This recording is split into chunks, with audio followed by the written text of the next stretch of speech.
يا صباح الفل والياسمين، ازيكم؟ عاملين ايه؟ احلى ناس ومتابعين في الدنيا. النهارده هنعمل ساندوتش او وصفه مش خطيره رهيبه تخلي الجعان يموت من الجوع والشبعان هيجوع تاني. بجد خطير، واللي لسه واكل هياكل تاني. بجد مش خطيره رهيبه. هنعمل النهارده كفته فراخ او كباب فراخ بكل تفاصيل واسرار التتبيله. مش خطيره خطيره؟ شايفين الجمال؟ تحفه. يلا بقى نبتدي ونشوف الجمال ده عملناه ازاي. نبتدي كلامنا بالصلاه على النبي، اللهم صل وسلم وبارك عليك يا رسول الله. اول حاجه معانا في كفته او الكباب الفراخ.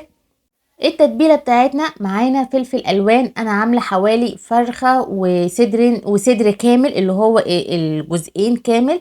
خدت معاها ربع فلفل الوان، 2 كوب زي ما انتوا شفتوهم مع حمر حلو كده. 3 بصلات وسط يا بصلتين كبار مع قرن فلفل سبايسي كده عشان تحميها شويه، ورشه ملح عشان عايزه ينزل كل الميه اللي في الفلفل والبصل. هفرمهم مع بعض كويس جدا كلهم مع بعض. طبعا الكبه معايا صغننه فقسمتهم على مرتين، وهسيبهم بقى مع نفسهم كده شويه لما تصفي الميه كلها. والميه دي هنحطها على جنب عشان هقول لكم هنعمل بيها وصفه او تتبيله خطيره خطيره بمكونات تانية هقول لكم عليها. هنحطها على جنب. بعد كده هنجيب الفراخ بتاعتي. ده كده الوراك انا خليتها خالص الورك، والصدر كمان معايا فرخه كامله، ومعايا كمان صدر يعني مثلا كان يعني في مقدار مثلا حوالي 2 كيلو 2 كيلو ونص المقدار اللي كان معايا صافي. تمام كده. قطعتها كلها قطع صغيره كده مكعبات عشان اعرف افرمها معايا في الكبه، تقطعها صغيره. بعد كده هناخد اهم حاجه نسبه من الدهن، يا اما نسبه من اللي هي بتاعت الخروف عشان تدي معايا طراوه، يا اما دهن. انا معايا الدهن اللي استخدمته دوت اللي هو عارفين انتوا المنديل بتاع اللي هو البقري، هو دوت الحته التخينه اللي فيه. هو ده اخدت منه حته كده عشان تدي معايا طراوه للكفته تبقى طريه جدا. صفيت كويس قوي الفلفل والبصل. حطيت معاهم كده يعني حزمه بقدونس. خدت الورق بتاعها معلقه دقيق عشان خاطر تمسك معايا الكفته. حطيت معايا كمان بشر ليمون اللي هو كان الاخضر. حطيت معلقه كزبره ناشفه، معلقه بابريكا، مع ملح حسب الرغبه. حطيت بقى نص معلقه من البهارات اللي انتوا عايزينها، 7 بهارات، بهارات فراخ، كاري، اللي انتوا عايزينه حطوه. بس انا حطيت بهارات فراخ، حطيت معاها نص معلقه كده. بعد كده فرمتها مع بعض كويس جدا وخليتها في التلاجة. عايزه تشتغلي فيها على طول، عايزه تسيبيها شويه، تمام. ميه بقى البصل بتاع الميه البصل بس اللي انا عملتها. هنحط بقى التتبيله بتاعتها. حطيت عليها معلقه دبس رمان، يبقى حط عليها معلقه عسل نحل. حطيت ملح وفلفل اسمر وشطه، وحطيت عليها كمان فلفل اسمر. وبس كده، وخليتها على جنب عشان هقول لكم هنعمل بيها ايه. بعد كده هنعمل التوميه السريعه جدا جدا. حطيت عليها توم ومعلقتين زبادي ومعلقتين مايونيز وتوم حلو كده، حوالي 4 فصوص توم مفرومين حلو، وعصرة ليمون. واضربي مع بعض الكلام ده كله كويس جدا لما يتجانس جدا جدا جدا مع بعض. اسرع توميه تعملها خطير. كنت نسيت صح ان انا احط التوم من الاول مع الصوص اللي انا عملته، فحطيت عليها التوم وسبتها كده على جنب. بعد كده هنحضر السلطه التركيه الشهيره اللي تنفع معاكي جنب اي مشاوي. مش خطيره رهيبه. هاتي معاكي البصل وقطعيه جوانح صغيره. هاتي كمان بقدونس ورق كده وقطعيهم. بعد كده هاتيهم قلبيهم كلهم مع بعض. هتحط عليهم معلقه سماق حلوه كده، وتحط عليها كمان رشه كمون. حط عليها عصره ليمون وتسيبيهم كده مع بعض كده شويه. احلى سلطه بجد حقيقي تعمليها للمشاوي. مش خطيره رهيبه؟ حطيها تحت اي ساندوتش. رهيبه رهيبه بجد، ما بتقولش لا. بعد كده بقى الكفته بتاعتنا سبتها في التلاجة حوالي ساعتين.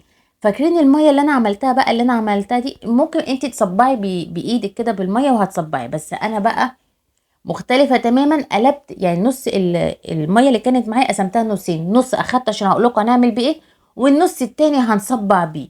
انت عايزه تصبعي بالميه تبلي ايدك بالميه، صبعي صبعي. بس عايزه تبقي مميزه في اكلك ويبقى فعلا الطعم مختلف، صبعي بالتتبيله اللي احنا عملناها دي. خلت الكباب بتاعي او الكفته في مكان تاني خالص وطعم تاني خالص. بجد مش خطيره فوق الخيال من الجمال. بس كده. بعد كده صبعت الكميه بتاعتي. شايفين الجمال؟ والله مبدئيا الريحه مش خطيره رهيبه. بس كده حضرت الشوايه بتاعتي بقى عشان ابتدي الشوي على طول. ممكن تشوي على الفحم، تشوي على الجريل، تشوي زي ما انت عايز. انا عندي الشوايه بتاعتي اللي هي بالكهرباء، فانا باخد ميه يعني معلقتين من التتبيله، وطبعا بيتحط فيها ميه من تحت. فخدت معلقتين من التتبيله هتغلي وتسخن من تحت وهتطلع على الايه، على الشوي. تاني حاجه باخد معلقه حته كده من نسبه الدهن دي وامسح بيها الشوايه بتاعتي وابتدي شوي بقى. مش خطيره فوق الخيال من الجمال؟ رهيب رهيب. الناس جم من الريحه يعني. رهيبه رهيبه رهيبه يعني. فحم بقى، اشوي بالفحم، اشوي على الفرن، ممكن على شوايه البوتاجاز تشوي عليها، تولعي البوتاجاز من فوق كده وتبتدي شوي. حاجه كده مش رهيبه، رهيبه يعني، خطيره خطيره. شايفين الجمال؟ تفتح النفس كده وتعملي احلى ساندوتش كفته او ساندوتش كباب رهيب.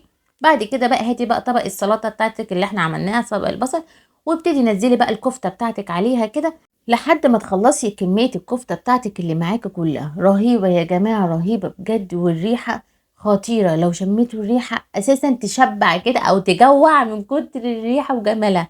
بس كده نبتدي بقى نحضر السندوتش بتاعنا بقى. فاكرين النص اللي انا قلت لكم عليه بقى اللي احنا عايزينه؟ هنعمل ايه؟ هنجيب العيش بتاعنا ونبتدي ان انت بس يعني ايه تمسحوها كده بمسحه من التتبيله دي وتنزلوه على الشوايه. يعني الساندوتش كده رغيف نزلوه على الشوايه كده، سيبوه شويه بس، يعني ايه لما ايه ياخد من التتبيله كده وياخد الصدمه كمان مطرح الشوي.